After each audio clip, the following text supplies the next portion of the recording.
exactly. This is the thing. Not to say, you know, you guys. No offense, the Palinistas. I really admire you guys. You're great, but you're having a great conversation amongst yourselves, right?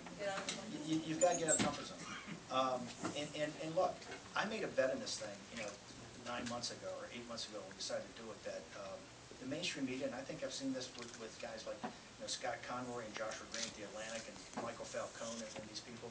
You know, these guys, when presented facts, I know this does not play well to conservative audiences, but they are pretty even-handed, and they've been pretty even-handed how they judge this film.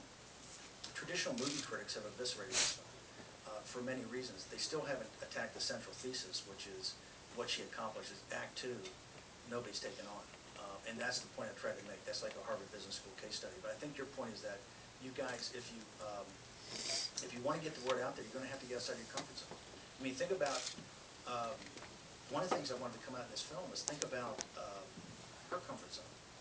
I mean, what person has ever gone through a pop culture beatdown like this person? Hasn't had it. President had that. And by the way, I did that to get to PG-13. The unrated version that's going to come out is nothing short of revolting. The violence, not just the vulgarity, the violence.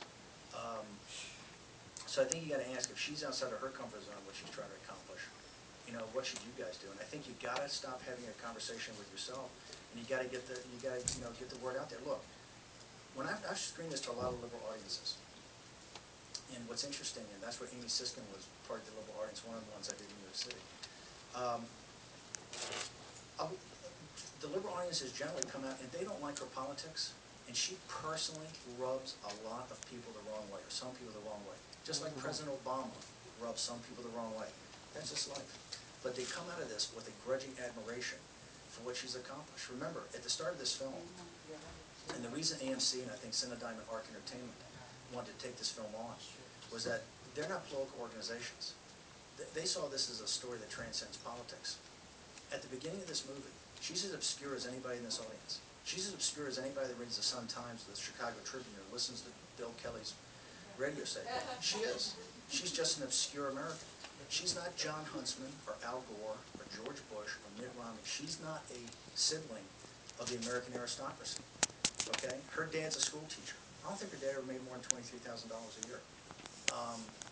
Her husband's a blue-collar guy working on the slopes.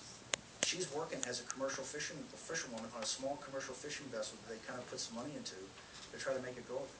She is Walmart Nation. And that's the thing. This film is to show, and I think that's what ARC and AMC saw, is that what does it take to not just make your way in the modern world, in modern America, what does it take to have an impact? And what are you going to be up against?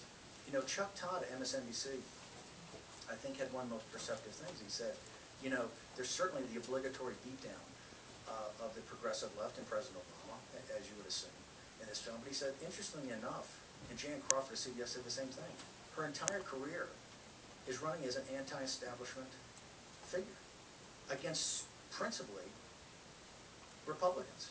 It's a Republican establishment she's really been around against in Alaska and in the Tea Party, right? That she is a center-right populist.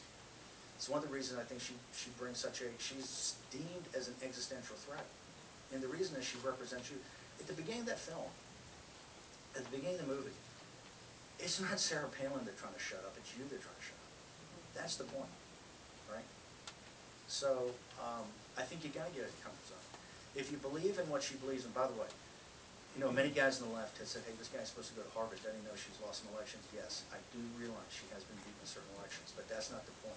Her values are undefeated. At the end of that film, in the snow in Madison, Wisconsin, with the juxtaposition of Breitbart talking about chivalry, it's supposed to be irony, because she doesn't need a defender. She can defend herself, and she's proven she can defend herself. And I think if you believe in her cause, if you believe in her principles, if you believe in the Tea Party, you're going to have to get outside your comfort zone. Look, last November, the mainstream media doesn't want to talk about this, and the Republican establishment certainly doesn't want to talk about it. That was a historic victory. Yeah. The reason that these debt negotiations have gone like they've gone, is because of the specter of the Tea Party, because of you guys, because you got out there, you went to rallies, you made the signs, and you showed up at the ballot box. And that scares people. It scares people big time. You know, the glad-handing politicians that have, of both parties, this is a political class problem. This is not a Republican, this is not a Democratic problem. It's not the Democrats sole fault. If you see Generation Zero, it is Wall Street's and it's the political class's fault, and all of our faults for letting this happen. But the glad-handers like Mitch McConnell, and Harry Reid, and John Boehner, and that crowd all got us here, okay? It's the Tea Party that's what I call the adult movement. And you can see that by what's going on. You're seeing the end of an era in Washington. You're seeing the end of an era. And that's why you can scare them. Because they understand that if you continue, if you continue to have the type of rallying points you had in 2010, that you can make fundamental change in this country. Yes, ma'am. I don't believe this is the case. I've read you say this, but there's a general perception that Sarah Palin conditioned this movie. Okay, let me just make sure that everybody understands it. Governor Palin, right after the 2010 campaign, well, first off, in Generation Zero, I showed Generation Zero premiered at the National Tea Party Convention. She talked the next night, and she Twittered that it was the film of the Tea Party. I did a film about Congressman Bachman called Fire from the Heartland. That film's actually, coincidentally, being released because the guy that made it wants to make some money. And it was about the women of the Tea Party movement. And it was made before the 2010 election. About 4 or 5 days after the 2010 election, in this very city, there was a convention of conservatives for Palin, where I screened Fire from the Heartland. A couple of days later, I got a call from Governor Palin's PAC, a woman named Rebecca Mansour and a guy named Tim Crawford. And they asked me, would I be interested in making some short vignettes for YouTube about her term as governor. I think about tax policy and things like that. Look, I'm 57 years old, and I only get so many bullets in the chamber, so I said no. I'm a feature documentary filmmaker. I only take on certain things. Let me talk to my partners, and I talked to my financial partners, and we came back, and we had an idea of doing this film. But I made it a condition. Here's the condition. We put up all the money. We take all the risk. They have no economics in it, and I didn't want to interview her, because they said, everybody comes here and wants to interview her. Didn't want to interview her. In fact, if they made it a condition that she had to be interviewed, I wouldn't have made the film, because I wanted to put you in the seat of Governor Palin with the live archival footage, with the recourse, handing the baton one to the next, but put you in the seat of what it was like to be Governor Palin at that time. I didn't want somebody saying in retrospect, or giving you some sort of retrospective spin. I said the only thing I need to make this film, to make the story I can tell, is I have to have access to the Magnificent Seven. They're the key that picks the lock. They're the key that picks the lock. And I have a question. Of all these great film critics that have eviscerated this movie, and all the liberals that have jumped on this thing, I got a question. Why did it take Steve Bannon and put up his money and his partner's money to schlep up to Alaska and tell the story of the Magnificent Seven? Where has Fox been? Where has CNN been? I told the guy at BBC, where's BBC been? All these guys throw up, oh, you didn't include Trooper Gay, you didn't include Kitty Couric, and you didn't include this and that. Look, dude, you're right. I didn't include that. That's called marginalia. Right? As an investment banker, as a naval officer, I focus on what's important. And that story about the Magnificent Seven. Alaska in mid-decade is America today. It's not corruption, it's compromise. It's a compromised political class in bed with big business that's crony capitalism. That's what she went up against. And they'll tell you at any business school in the country or on Wall Street, the hardest thing to do is organizational change. She attempted to change the culture. And look how she did it. One of the reasons the financial discussion we're having in this country now is so sophomoric is that the numbers are at such large trillion here, 15 trillion, 60 trillion contingent liability. It's so esoteric, it doesn't have a feel to it. She understood that. When people tell me she's stupid, I say, look what she did on ACES. Look what she did in AGEA. Forget the debate about marginal tax policy and about development. She took highly complex problems, got real professionals to come and work out solutions, backed those professionals. Then she went around to these tiny town halls all over the state of Alaska, and in a very plain-spoken way, explained to the population, the citizenry of her state, why it was in their interest to back her. That's what the overwhelming support was. Tell me where that's happened in the United States today in the debt debate. President Obama hasn't done it. The Republicans haven't done it. That's one of the reasons that the debate it feels like thin gruel, because people don't really understand what's at stake. They don't understand how it's inextricably linked to job creation. And people sit there and mock Sarah Palin. They mock Governor Palin. Every night on Fox News, they mock her. The Republican intelligentsia, people that you respect, people I respect, every night they mock her, right? On CNN, they mock her. On MSNBC, it's beyond mocking, right? And my point is, show me a working politician that has done something that she accomplished in Alaska, as incredibly complex as that was. That's the thing that's so powerful. She went around and explained to the citizenry. That's why she's portrayed as a bimbo who's divisive. and an idiot law. And the empirical evidence is the exact opposite. She has tremendous applied intelligence, and in fact, the coalition she put together in Alaska was Democrats, progressives, libertarians, conservatives, and Republicans, and independents, right? That's how these things pass with overwhelming support. That takes somebody who's very smart and knows how to get things done, and that's what we're missing. Yes, sir. Steve, in the movie, when you put together the part about the ethics complaints and the resignation, Yes, sir. I think you did a really good job in pointing out that this stuff was coming out of Washington and the Democratic Party and maybe even the Obama administration. When you were doing your research on it, did you get any sense of when that was happening, why, I guess I know the Republican Party, but why didn't the National Republican Party or Senator McCain's campaign committee, and I'm sure he still had the money, some of them come Look, and... it's very simple. It's very simple. It's very simple. It's very. So It's she didn't have to do the whole thing I got herself. it. I got it. But let me. It's very simple. The point you're making is a very important point. But here's why it's simple. This is why the Republican Party in Alaska she's an existential threat to the way business is done. Why is Karl Rove beat down on her every night on Fox News? Right? She's not into bunglers. She's not into lobbyists. She's not into the way they raise money in New York City and in Washington D.C. The Republican Party in Alaska. Do you think they wanted her back? She primaried. Remember, and that's why I have that shot of her in her kitchen announcing her candidacy when she looks like she's about a 25-year-old young woman. I mean, she's sitting there with a handful of friends. She had, I think, name recognition of like 15 or 20%. Murkowski, I think, was a 3-term sitting senator who was a sitting governor, and she primaries the guy. Do you think they want that kind of person back? She's actually the story. I couldn't find the story, but she got a call from a very prominent person because she's from the Matsu Valley when she was going to announce that, and they didn't want that at all because they thought as a reformer she could be dangerous. They called her up and they said, you know, we don't think this is a good idea. You ought to think about running for lieutenant governor again. We think you can shoot her in a minute. She goes, I'm not interested. And they had a conversation, and the guy got off the phone and goes, that's just typical Valley trash. Talking about the Matsu Valley. So they never want her back. And I think that's why you've never seen her, she's never had air cover from the Republican establishment. The McCain campaign didn't give her air cover. In fact, I would respectfully submit they kicked her to the curb. And I try to make the point here that I have a very different interpretation of the election of 2008. I happen to think, and Donald Trump thinks, I happen to think it's the correct interpretation. After the bankruptcy of Lehman Brothers, all bets were off.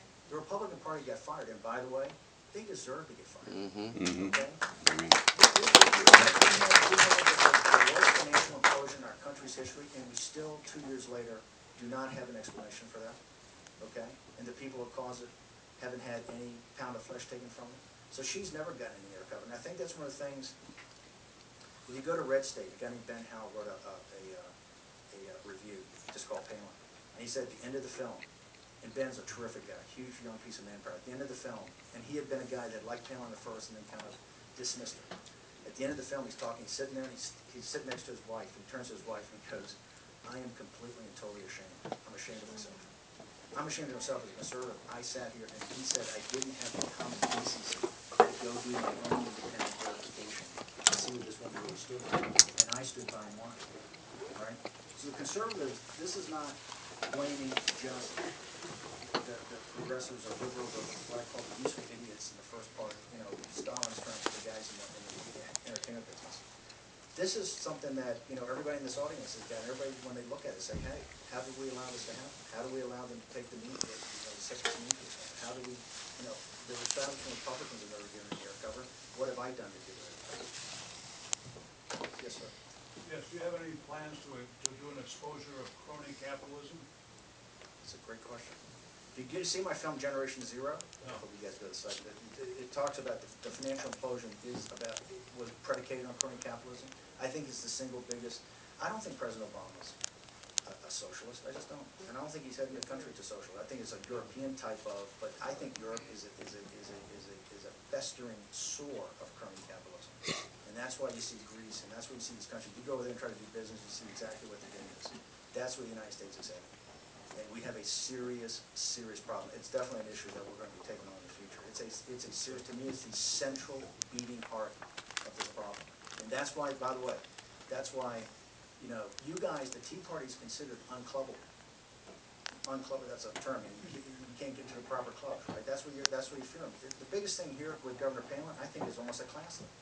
She comes from the West, she has a different type of accent. She does not have the union card of Harvard Law School or Harvard Business School, right? And they think because of that, you know, she's less intelligent. So there's definitely a big class distinction here. And I think it's that the crony capitalism is a big problem of both parties.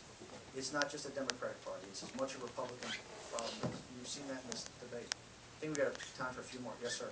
You said at the beginning that they say she's a Christian ideologue. Christianist, not Christian. Christianist She's a ideologue. Christianist is a very different term than Christian. And then you said she's anything but. I think there's only 2 times in a speech in your film that she refers to God. Are you suggesting that she is not a Christian or less of a Christian? No. Listen to my term. I like Christianist is a term that's trying to impose like a Christian theocracy. Trying to impose. I say I didn't take time to do the Trooper Gate. The first thing she did, I think, as governor, was there was a same-sex issue with state employees, and she went to the Supreme Court opinion, and the guy said, "Hey, this is the Constitution. You should sign it." And she got tremendous blowback by the Christian right, the social conservatives. So is her Christian faith irrelevant to her? No, listen, you have to talk to Governor Palin. I think Governor Palin's a very devout Christian. I think she's a very spiritual, everything I've seen and observed. But if you look at the way she's governed, she's never had. That's why, if you notice in the film, when she comes back from the campaign, the New York Times story has a headline. I think it's William Yardley, the writer. He says, "Will she now focus on social policy?" Which she never did. She just, as governor of Alaska, she was never she just was not social policy. Look, I'm just a filmmaker. My point is that she's a very devout woman. I think you can see that. But to label her a Christianist, as they do, ideologue, is just not. It's not backed by any empirical evidence. It's just not. Her time in Alaska, I would respectfully submit, her on the social issues, she was kind of a libertarian. It's just she really focuses on. She focuses on a handful of kind of economic issues. That's the evidence. If you want to go check it out, go check it out. But that's why I found that I still see that she's, you know, they continually harp on that. But it's not I'm not saying she's not a Christian. She's a very devout Christian, I believe. That's right. Everything I've seen. But Christianist is a different term. That's someone that wants to, you know, and I don't think Governor Palin, I think you see by the way she's governed, it's anything but. Yes, sir. When Sarah Palin announces that she will run, I say when, if, are you going to play a role in her campaign, independently or officially? No, listen, I clearly, no, look, I'm just a simple filmmaker. You know, I'm not a political guy at all. If Governor Palin decides to get back into elected politics, that's a decision she's going to make. I think it's a pretty open question of whether she'll do it or not. I hope, and I've said many times, that her spirit, if she does not get in this, we need this primary. That's one of the bets I made back 9 months ago. I figured that when we started this film, that the summer of 2011, we'd be in economic doldrums, the debt debate be going, everything's going to be about cutting budget, the economy's going to be terrible, people are not going to be taking vacations, it's going to be a long, hot, nasty summer, and we dropped this film in there. I hope that her spirit, and the spirit of the Tea Party, and I've said, I think people would be bored by this campaign. I think the guys that look around and they're incredibly bored. I hope that we have a fight for the soul of the Republican Party. Look, I've said, I'm on record, I think the Republican Party today as it exists is the moral equivalent of the Whigs in 1848. I think that the Tea Party has to, not form a third party, I think the Tea Party has to roll their sleeves up, precinct by precinct, and take over the Republican Party and make it a party of conservative workers. We have time for another question. Yes, sir. Yes, ma'am.